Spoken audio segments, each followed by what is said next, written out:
And joining me in a very different location than what he's used to, the head coach of the Evergreen Park Mustangs, Coach Jim Ramzinski. How are you, Coach? Good. Good morning. Good morning.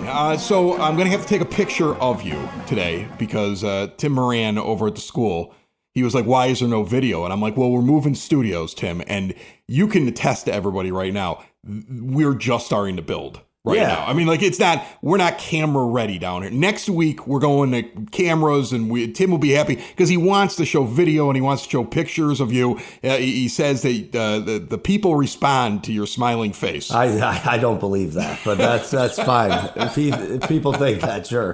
But I don't think that. I got my updates on the first game from your wife's Facebook post. She is super proud of you. And I saw you smiling out there with the family after that game. Big win over the Ag School. Yeah, very good start to the season. Played really well, both sides of the ball, especially defensively. Good competitive matchup. I was impressed with Ag's team and their coaching and their players, and I wish them luck on a great season for them. But yes, it was a good start, 26-2 victory, no defensive points allowed, and yeah, there's a lot of stuff to work on. We've been talking about it this week already, but that's how you want to start the season. Yeah, you mentioned on the last show that you knew the coach. You played with him. Is that what it was? Or yeah. He's a couple years older. We were teammates in high school.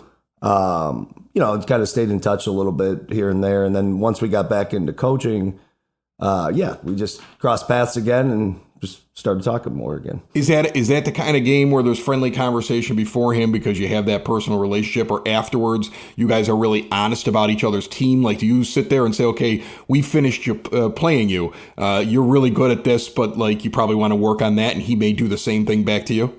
Yeah, no, I mean, there's rivalries, there's teams that you don't get along with as well, and the reality is, this football, you meet a lot of people, you meet a lot of great people, you make friends from different schools all over the place. So yeah, we had friendly conversations before and after, and when it was the 48 minutes on the field, it wasn't as friendly, but you get back to normal. And like I said, they got great coaches and great kids. I wish them luck. Do you get tempted to throw in a trick play against somebody you know? To kind of show off. I mean, like, I would do that. Like, I like to mess with my friends or people I know more. Game one, I was just more focused on let's just get out there and let's just get it done and see how we look. So, all right. So, who are the big performers? Well, to start off, we had a great performance from senior Marian Evans. He's playing a little bit of everything for us. He plays a little bit of receiver, running back, and defense for us, but he had a 90-yard touchdown run that was pretty impressive, that showcased his speed. I think he's one of the faster guys in the conference and maybe beyond that. So he had 2 touchdowns, 1 receiving, 1 rushing, the 90-yard touchdown run. Sophomore quarterback Brady Bruin had a good start, first varsity start, did a good job, 2 rushing touchdowns, a throwing touchdown to Amarian, no interceptions, 47-yard touchdown pass to Amarian, and looked pretty poised out there. The offensive line did a great job. Dom Nava, Giovanni Heredia, Josh Love, Eramos Campos, and sophomore Fred Arnold did a great job protecting. And defensively, I thought all 11 played really good. I want to highlight our D-line of Alberto Aranda, Garrett Kazmirowicz, Landon Glynn, and Anthony Luna. They just controlled the line of scrimmage the whole time. Backers were able to clean everything up, and Jacob Rubaclava got an interception for us. Just good day all around with a lot of contributors. Yeah, I mean, you must have done well up on the line with the defense to not give up any touchdowns. We did well. I mean, they had a hard time getting their running game going. They got us a few times on some nice plays. Like I said, they had some good athletes and they were well coached. But the run game, we did a good job stopping the run game. I think I'm looking at it here.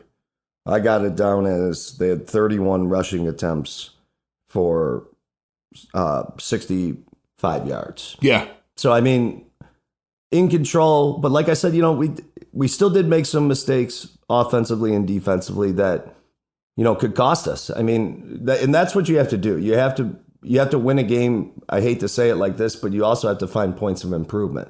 Like, if it's fourth down and we jump off sides, which has happened this game and it happened in previous games in the past, last season, now you give up a first down, trying to get the boys to understand that your focus has to stay 100% at all times. Yeah, and you want to keep them focused in these early games now. I mean, you got Longwood coming up next, and you have the opportunity to get off to a hot start at the beginning of your season. You talked about how the first game is such an important game. Now that you've got that under your belt, you can look at the next one in this opening schedule. I'm sure that you want them laser focused. You want them to know how important it is to get out to that quick start in this season and be focused on Longwood. Well, you want to get better every week because you want to be peaking at the right time, right? With the playoffs approaching, things like that. So, each week is an opportunity to obviously go out there and first and foremost win a football game.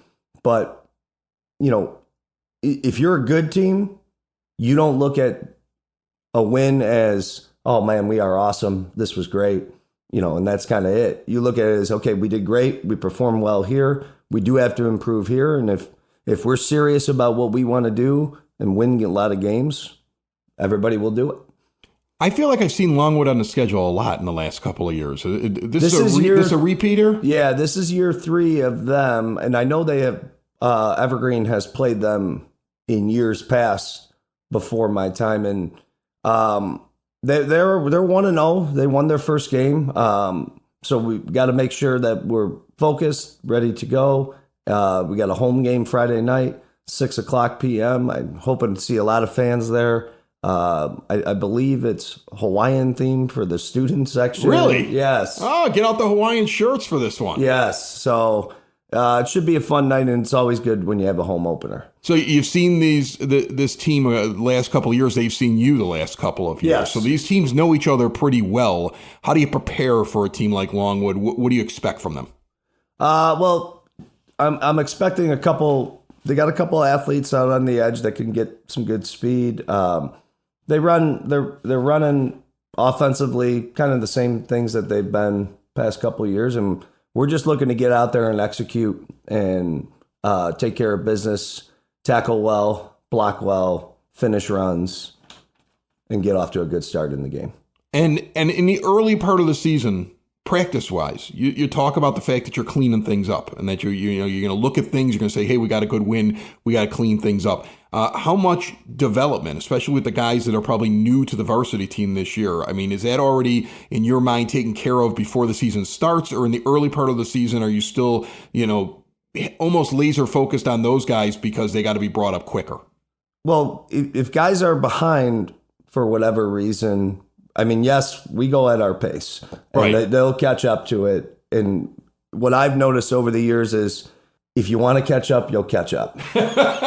If you don't catch up, the bus is going without you. Well, I hate to say it, but that's just how it is. It's varsity football. We're out here to win games. Yeah. But you have to continue to develop everyone. And I shouldn't say, I'm not saying, hey, we're moving on, forget about you. But we have a certain amount of time each week that we have to prepare for a game. And it becomes important for us to make sure that we're covering everything we need at practice. But the reality is the development of these players happens all the time. And this is football. I mean, you watch NFL football, you hear about it. What comes out right before everybody's checking their fantasy football teams, the injury reports, everybody's looking at things, seeing who's in, who's out. It's football. Guys are going to have to step up. We're confident we have enough guys in reserve that if their name is called, they're ready to go. Can you even get into fantasy football? Or are you just, because you're coaching a team, so how do you even get into fantasy football? I am in a fantasy football league that I've been in since I was like 18 years old. My buddies, if they listen to this, they're going to laugh because I did not participate in my draft this year.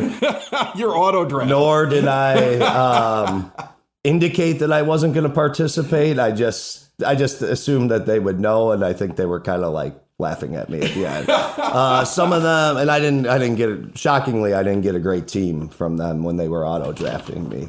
But that's a different conversation. Oh yeah. No, we just had it. We had our draft last night, and I have 2 leagues, and the one that I've been doing for 20 some years. My dad's cousin is in the league, so he's my cousin too. I always have a hard time figuring out that second cousin, third cousin, twice removed thing. But anyway, he went to auto draft on the West Coast, which is so funny because it wasn't late. I don't know why he needed auto draft at 6 p.m. his time, but he went to auto draft the last couple of rounds. All he did was pick up guys that are out for the first 6 to 8 weeks with injury or suspension. It's insane. So yeah, the auto draft will kill you, Coach. Yeah, I mean, I got bigger problems, so I'm not too worried about it. Yeah. So. All right, Longwood is one of the focuses right now. They are coming up at 6 p.m. on Friday night, the first home game. They've got several home games this year. Get out there. It doesn't matter if you got a kid in the school. This is a great time out at Evergreen Park High School. You're going to have an awful lot of fun this year, I think, with the amount of home games. I know you got that Fan Fest coming up when homecoming happens. Coach Ram is bringing his 1-0 team out to the field to take on Longwood, and hopefully 2-0 when we sit down. And hopefully next time we sit down, like, this place is more put together. I'm sorry about that. No, that's all right. Like I said, we adapt and we're ready to roll, so we're good. I knew you'd be able to adapt. Yeah. I was like, if anybody's going to be able to handle the fact that everything's in boxes still and the microphone's up on like a storage bin, it would be Coach Ram. Good luck this weekend, Coach. Thank you. Appreciate it. Go Mustangs. It's the EP Podcast. All things Evergreen Park. It's the EP Podcast. Evergreen Park.